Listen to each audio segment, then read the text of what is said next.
انتہائی ممتاز عالم دین جناب علامہ ڈاکٹر محمد علی کریمی صاحب، السلام علیکم۔ وعلیکم السلام ورحمۃ اللہ وبرکاتہ۔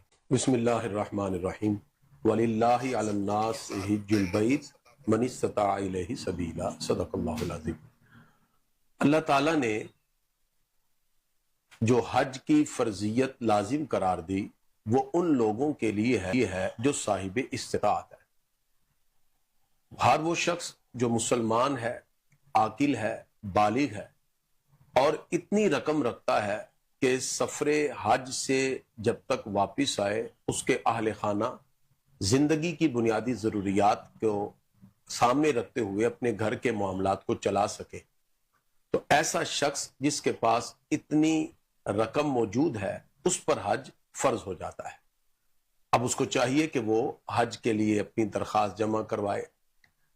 مرد کے لیے عاقل، بالغ اور صاحب استطاعت ہونا شرط ہے، جبکہ عورت کے لیے اس کے ساتھ محرم کا ہونا بھی لازم اور ضروری ہوتا ہے، اور پھر اس کے اوپر حج فرض ہو جاتا ہے۔ اب جس وقت حج فرض ہو جائے بندے کو اپنی طرف سے تڑپ، تمنا، خواہش ضرور دل میں رکھنی چاہیے اور اپنی درخواست اور اپنی اپلیکیشن جمع کروا دے۔ انسان جو اپنے تئیں کر سکتا ہے اس کی وہ کوشش کرے۔ اس کے بعد اگر اس کی اپلیکیشن اس سال قبول نہیں ہوتی، ریجیکٹ ہوتی ہے، پھر اگلے سال موقع آ جائے گا، اسے اپنی تئیں کوشش کرتے رہنا چاہیے۔ اصل میں انسان کی وہ خواہش، وہ تڑپ، وہ آرزو جو اپنے دل میں بسا کے وہ حرمین شریفین کی وہ فضاؤں میں وقت گزارنے کا جو دل میں خیال اور عزم رکھتا ہے، اللہ تعالیٰ اس کی تڑپ پر ہی اس کے لیے اسباب میں بھی آسانی پیدا فرما دیتا ہے۔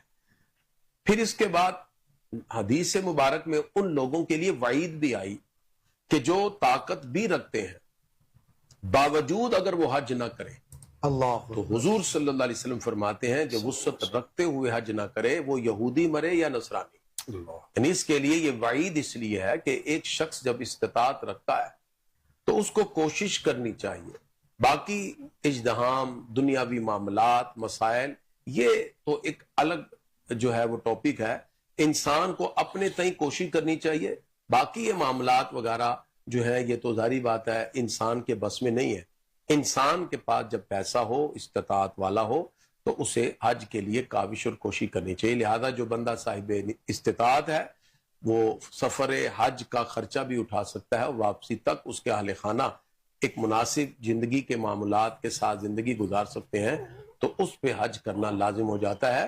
اور یہ وہ عظیم رکن ہے جس کو جب فرض کیا گیا تو سب سے پہلے حضرت ابو بکر صدیق رضی اللہ تعالیٰ عنہ کو قائد بناتے ہوئے امام حج کی حیثیت سے حضور صلی اللہ علیہ وسلم نے روانہ کیا، اور پھر آقا علیہ الصلوۃ والسلام اگلے سال خود تشریف لاتے ہیں اور آپ نے حج قران ادا کیا اور عمرے اور حج کی نیت سے آپ نے احرام باندھا۔ اس لحاظ سے ایک حج افراد ہوتا ہے جس میں اکیلا احرام باندھ کے انسان حج کرتا ہے، جو عموماً وہاں کے مقامی لوگ کرتے ہیں۔ دوسرا حج قران ہوتا ہے، جن کی فلائٹ لیٹ ہوتی ہیں وہ عمرہ اور حج کی نیت سے احرام باندھتے ہیں، انہیں حج قران کہتے ہیں۔